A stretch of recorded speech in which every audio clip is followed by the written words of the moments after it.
Fantastic Mr. Fox by Roald Dahl. Part 1. The Three Farmers. Down in the valley there were 3 farms. The owners of these farms had done well. They were rich men. They were also nasty men. All 3 of them were about as nasty and mean as any men you could meet. Their names were Farmer Boggis, Farmer Bunce, and Farmer Bean. Boggis was a chicken farmer. He kept thousands of chickens. He was enormously fat. This was because he ate 3 boiled chickens smothered with dumplings every day for breakfast, lunch, and supper. Bunce was a duck and goose farmer. He kept thousands of ducks and geese. He was a kind of pot-bellied dwarf.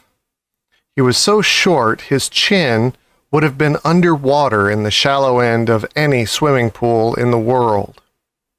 His food was donuts and goose livers. He mashed the livers into a disgusting paste and then stuffed the paste into the donuts. This diet gave him a tummy ache and a beastly temper.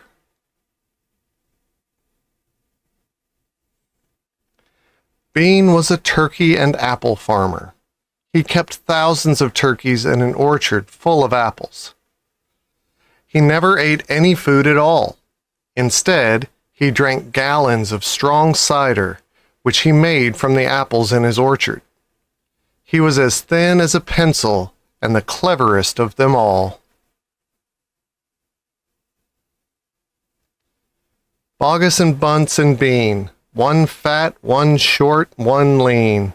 These horrible crooks, so different in looks, were none the less equally mean. That is what the children round about used to sing when they saw them. Part 2. Mr. Fox.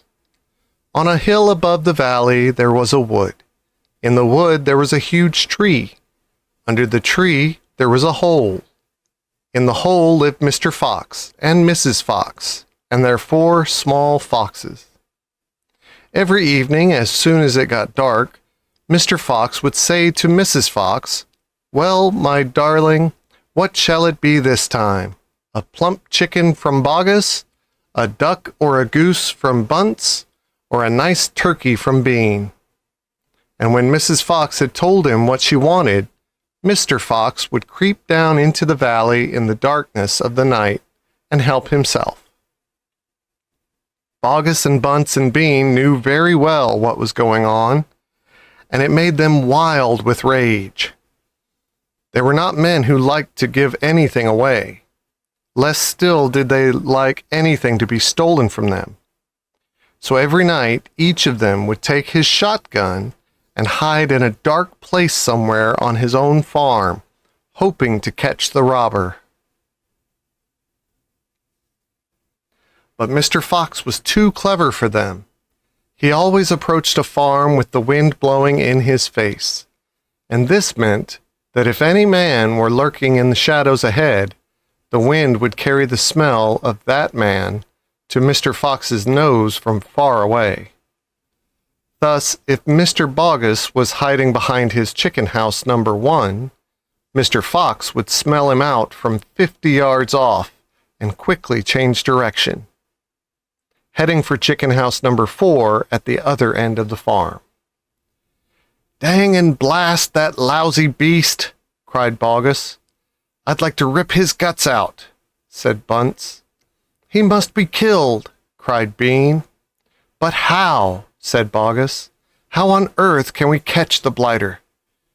Bean picked his nose delicately with a long finger. "I have a plan," he said. "You've never had a decent plan yet," said Bunce. "Shut up and listen," said Bean. "Tomorrow night, we will all hide just outside the hole where the fox lives. We will wait there until he comes out. Then, bang, bang, bang, bang." "Very clever," said Bunce. "But first, we shall have to find the hole." "My dear Bunce, I've already found it," said the crafty Bean. "It's up in the wood on the hill. It's under a huge tree." Part 3. The Shooting. "Well, my darling," said Mr. Fox, "what shall it be tonight?" "I think we'll have duck tonight," said Mrs. Fox. "Bring us 2 fat ducks, if you please, one for you and me, and one for the children." "Ducks it shall be," said Mr. Fox. "Bunce is best." "Now do be careful," said Mrs. Fox. "My darling," said Mr. Fox, "I can smell those goons a mile away. I can even smell one from the other. Boggis gives off a filthy stink of rotten chicken skins. Bunce reeks of goose livers. And as for Bean, the fumes of apple cider hang around him like poisonous gases." "Yes, but just don't get careless," said Mrs. Fox. "You know they'll be waiting for you, all 3 of them." "Don't you worry about me," said Mr. Fox. "I'll see you later."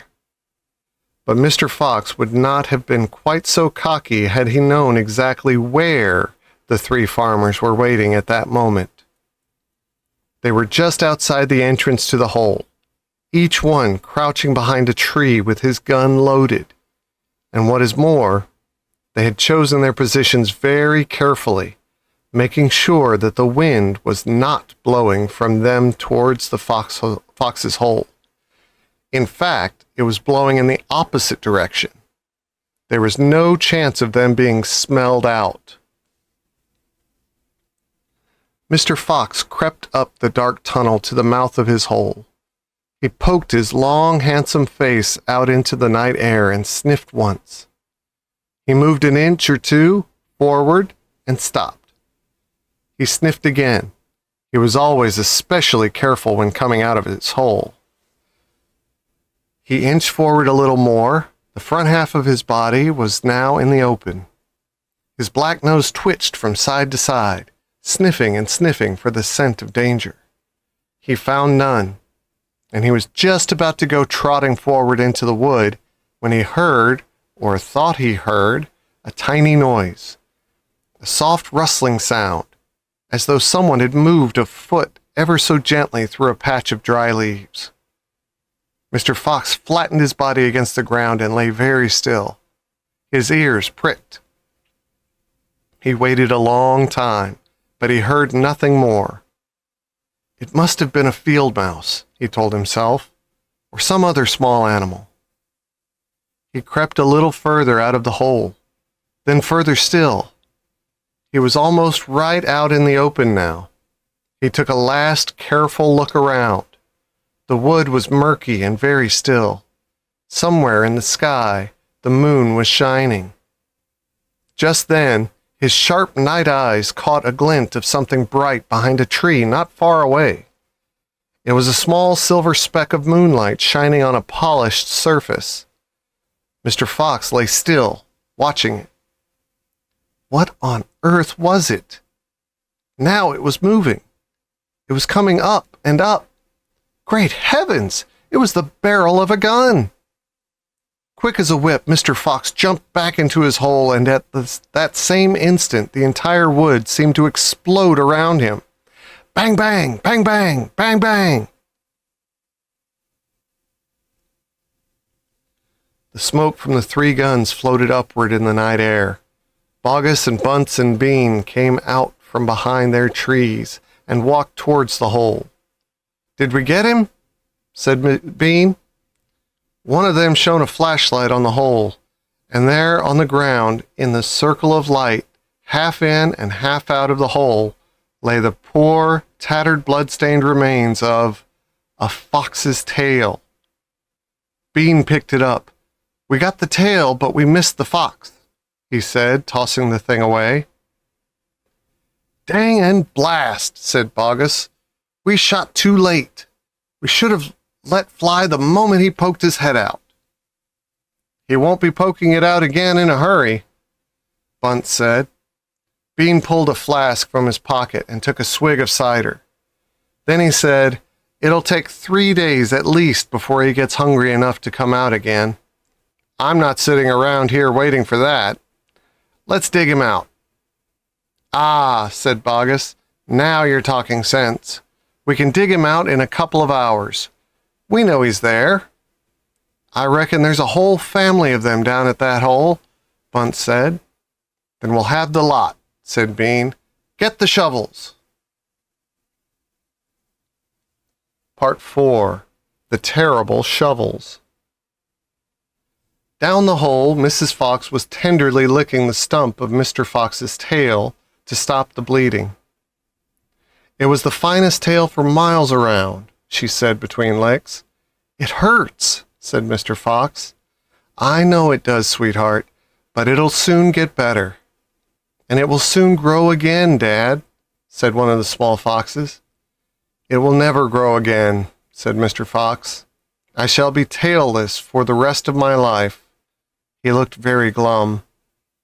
There was no food for the foxes that night, and soon the children dozed off.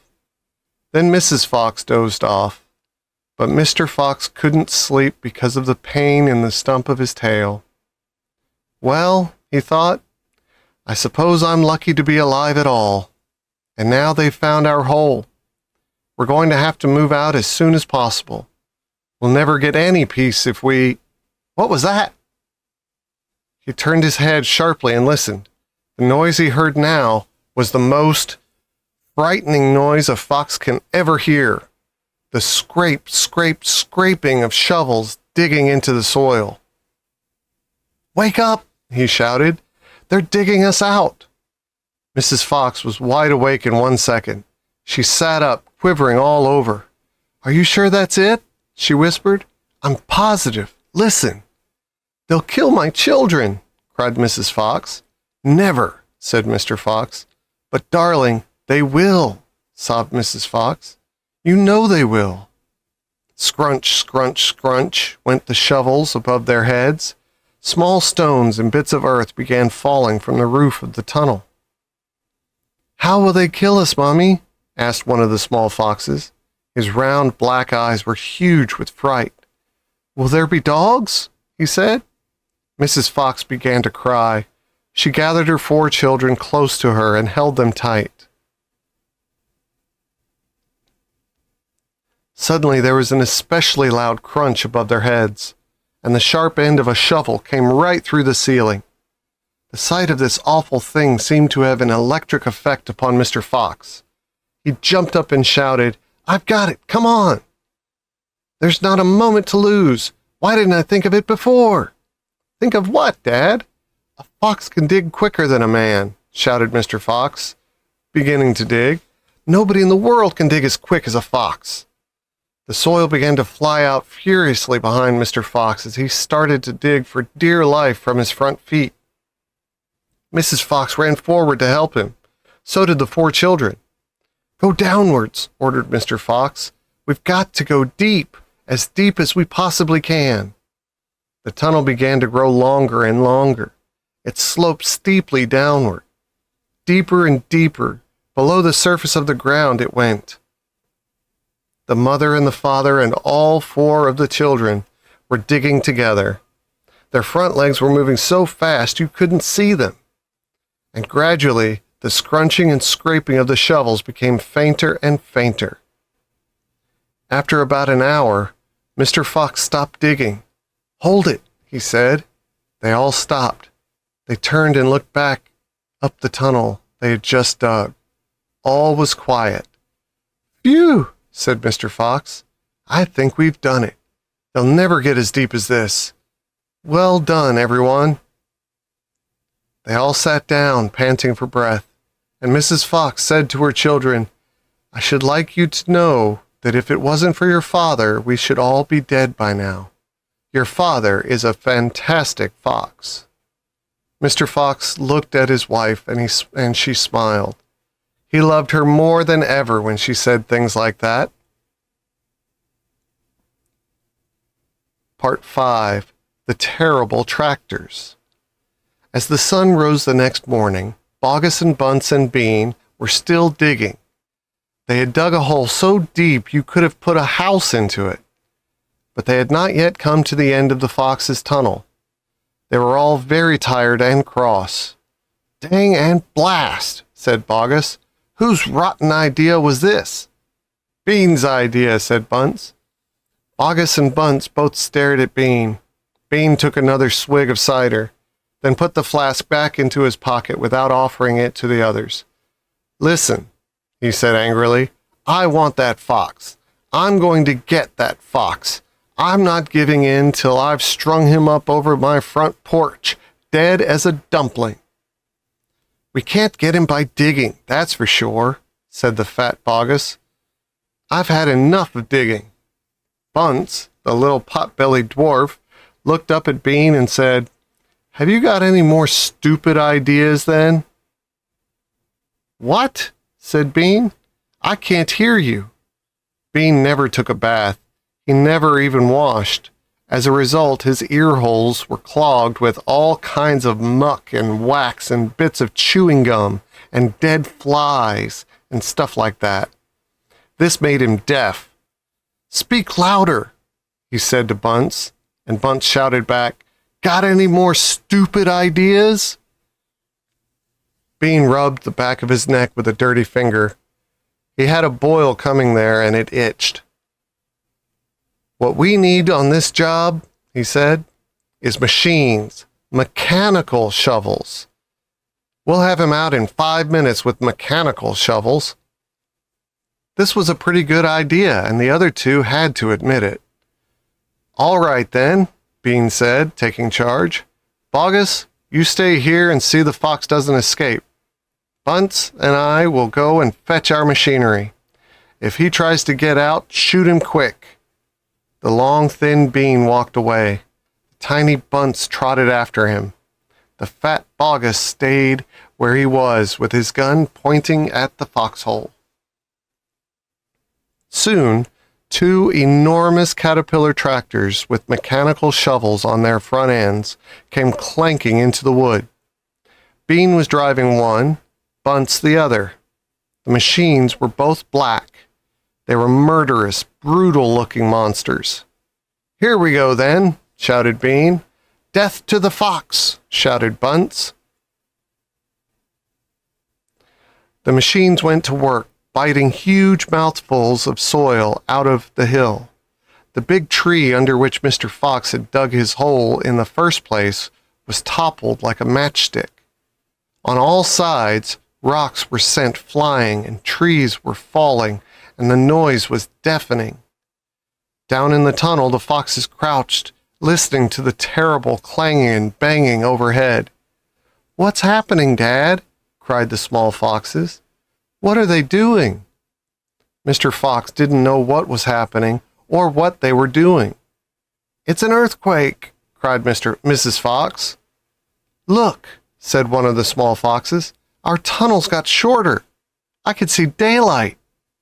They all looked around, and yes, the mouth of the tunnel was only a few feet away from them now, and in the circle of daylight beyond, they could see the 2 huge black tractors almost on top of them.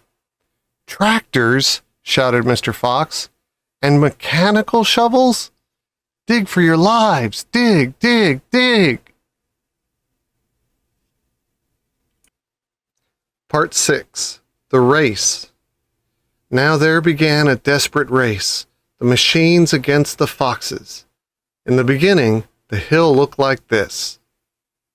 After about an hour, as the machines bit away more and more soil from the hilltop, it looked like this.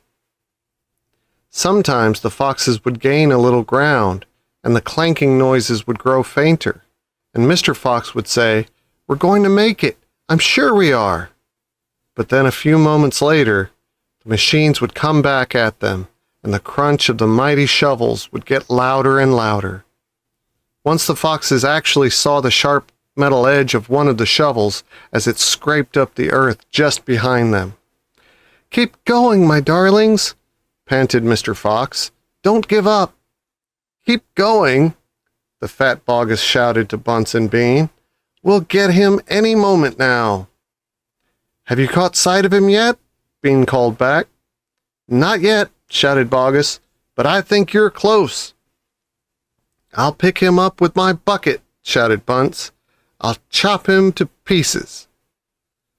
But by lunchtime the machines were still at it, and so were the poor foxes. The hill now looked like this. The farmers didn't stop for lunch. They were too keen to finish the job.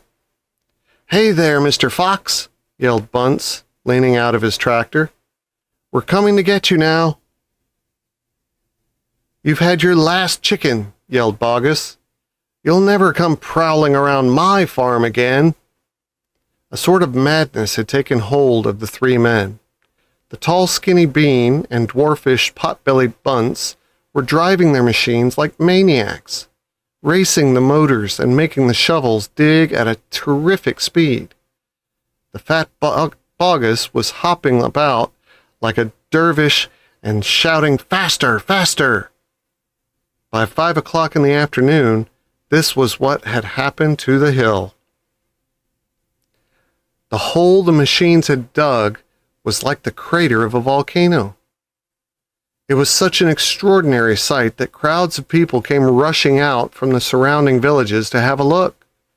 They stood on the edge of the crater and stared down at Boggis and Bunce and Bean. Hey there, Boggis, what's going on?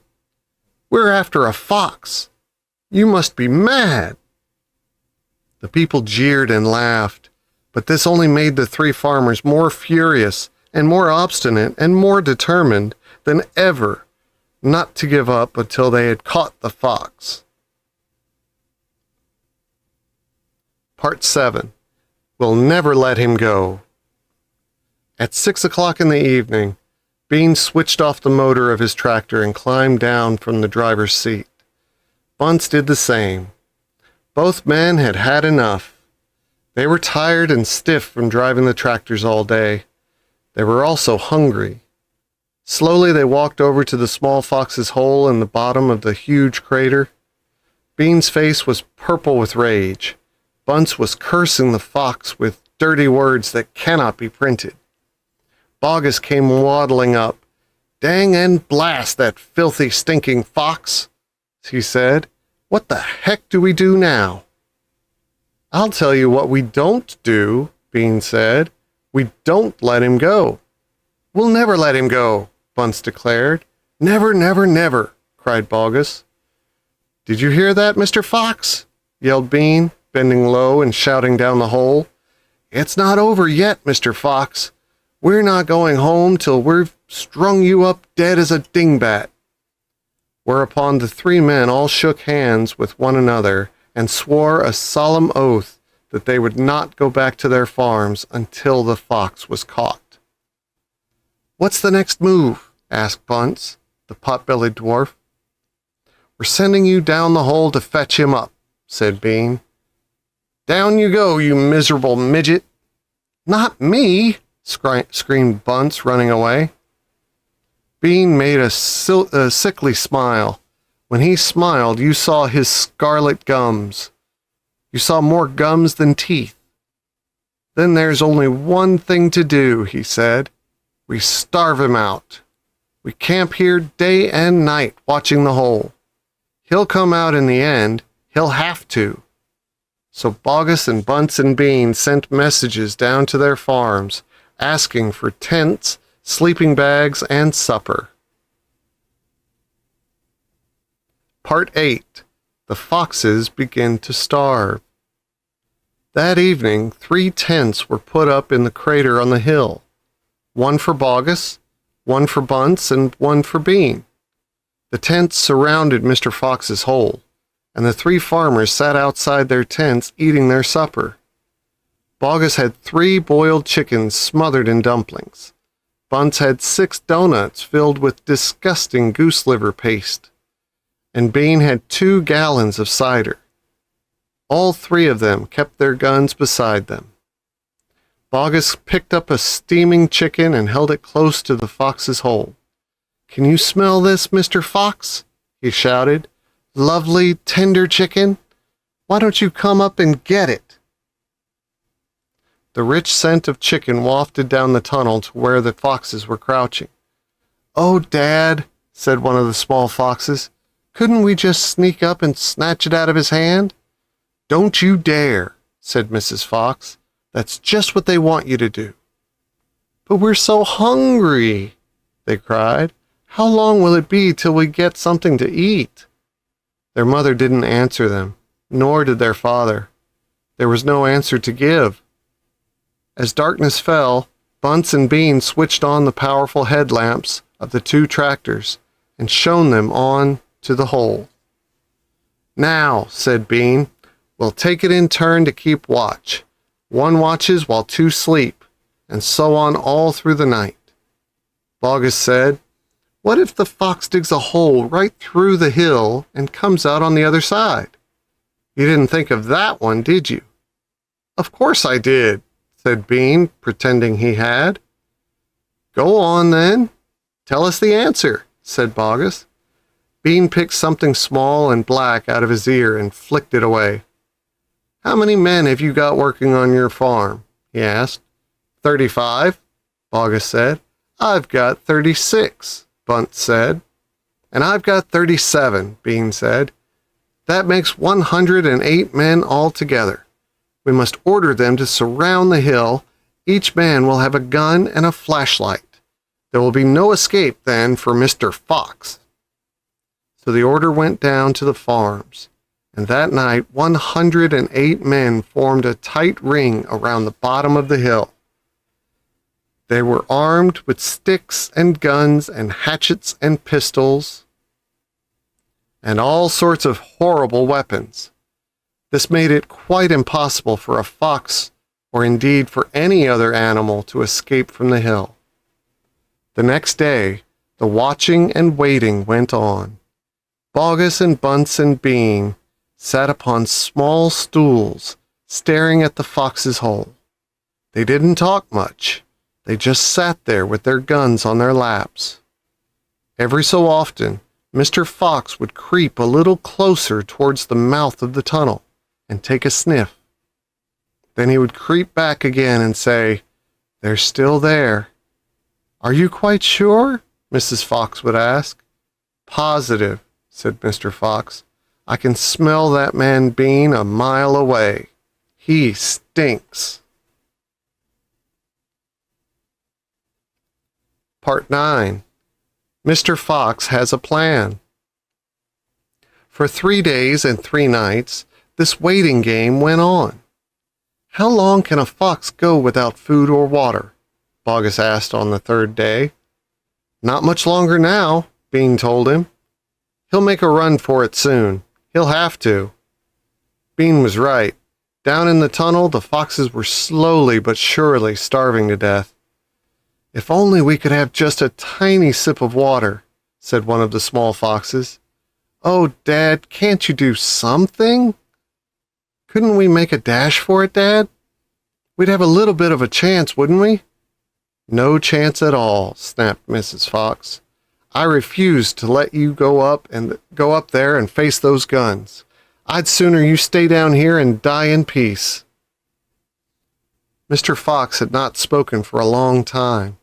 He had been sitting quite still, his eyes closed, not even hearing what the others were saying. Mrs. Fox knew that he was trying desperately to think of a way out. And now, as she looked at him, she saw him stir himself and get slowly to his feet. He looked back at his wife. There was a little spark of excitement dancing in his eyes. "What is it, darling?" said Mrs. Fox quickly. "I've just had a bit of an idea," Mr. Fox said carefully. "What?" they cried. "Oh, Dad, what is it?" "Come on," said Mrs. Fox. "Tell us quickly." "Well," said Mr. Fox. Then he stopped and sighed and sadly shook his head. He sat down again. "It's no good," he said. "It won't work after all." "Why not, Dad?" "Because it means more digging, and we aren't any of us strong enough for that after 3 days and nights without food." "Yes, we are, Dad," cried the small foxes, jumping up and running to their father. "We can do it. You see if we can't. So can you." Mr. Fox looked at the 4 small foxes, and he smiled. "What fine children I have," he thought. "They are starving to death, and they haven't had a drink for 3 days. But they are still undefeated. I must not let them down. I suppose we could give it a try," he said. "Let's go, Dad. Tell us what you want us to do." Slowly, Mrs. Fox got to her feet. She was suffering more than any of them from the lack of food and water. She was very weak. "I am so sorry," she said, "but I don't think I'm going to be much help." "You stay right where you are, my darling," said Mr. Fox. "We can handle this by ourselves."